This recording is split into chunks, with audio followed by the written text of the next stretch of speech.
Hey guys, my name is Amanda with Manda Panda Projects, and if you're in the pursuit of craftiness, you're in the right place. I am just showing you guys what I'm using here, some Mod Podge, Dollar Tree treat bags. I chose pink. They also have red, and I'm using some scrapbook paper and some ribbon and lace.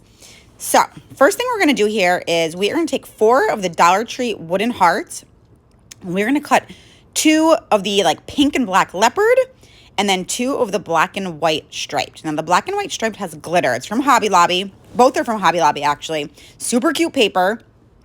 So I'm just tracing those hearts out, and then I'm going ahead and getting them both cut out there. Taking my time a little bit, make sure it's perfect. Even though it doesn't really have to be perfect, because after you get them all Mod Podged on, you're going to sand the edges anyways, but, So I'm just getting those cut out. And then I had to be a little bit careful with the glitter one because the glitter was spreading everywhere onto the white. It was kind of irritating, actually. All right, so now I'm just going to Mod Podge these babies on.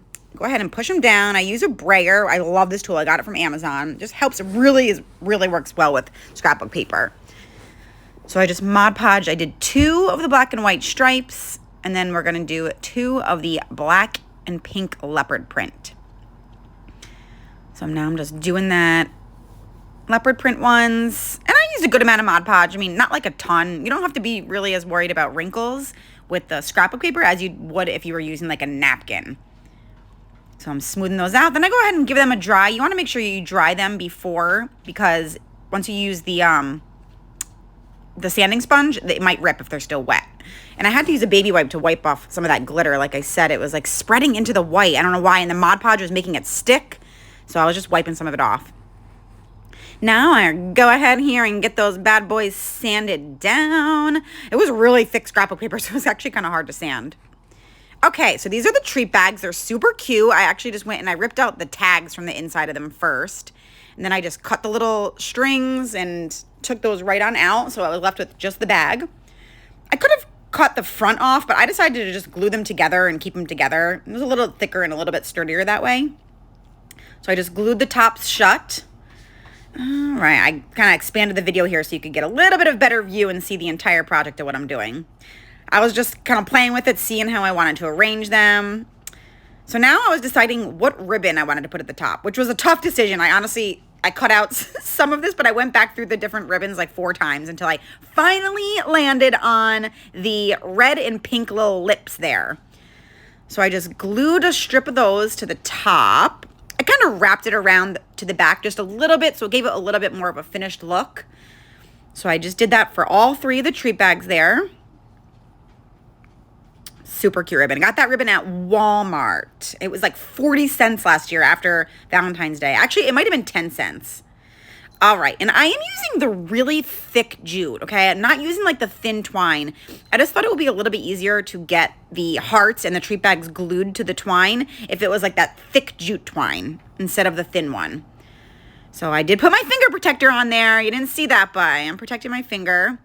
So I am gluing them down, and I'm leaving a little bit of space, probably about 2.5 inches in between each of them, so that I have room to add the fabric and ribbon afterwards.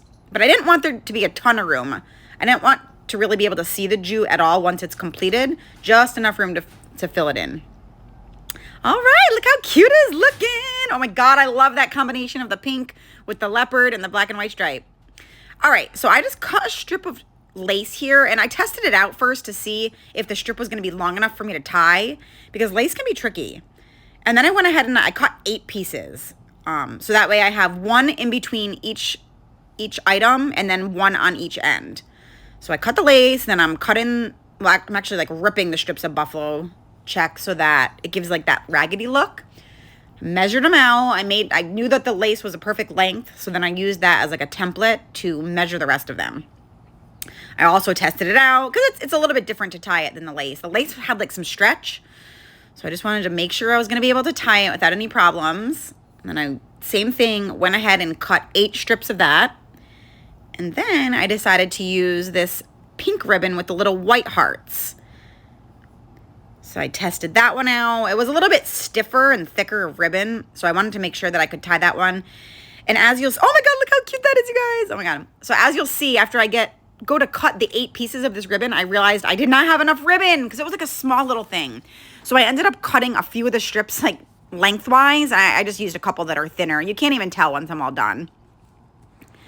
And then I just tied them on. So I did one of each in between. One buffalo check, one of the pink with white hearts, and one lace. And I just tied it in a simple knot. Like literally one simple knot, pulled tight, and that was it. Ended up having to trim some of them up afterwards. They were a little bit longer, but worked out good in the end. So I just did all those, cut them and tied them, and we're nearing the end here. It comes out so stinking cute at the end. I just love this combination. Look at that. Just kind of arranging them, making sure they were sitting right. And that is it, you guys. This looks super cute. I just have it on my wall right here. I was going to put it on the bookcase, but I really wish that I had a mantle. If you had a mantle, this would be awesome. So I hope that you loved this. If you love it, make sure that you guys sprinkle this video to a friend. Send it out there. Put it on your timeline. Let's inspire lots of people this Valentine's Day. And also make sure that you are following along on Manda Panda Projects. And I will see you again next time.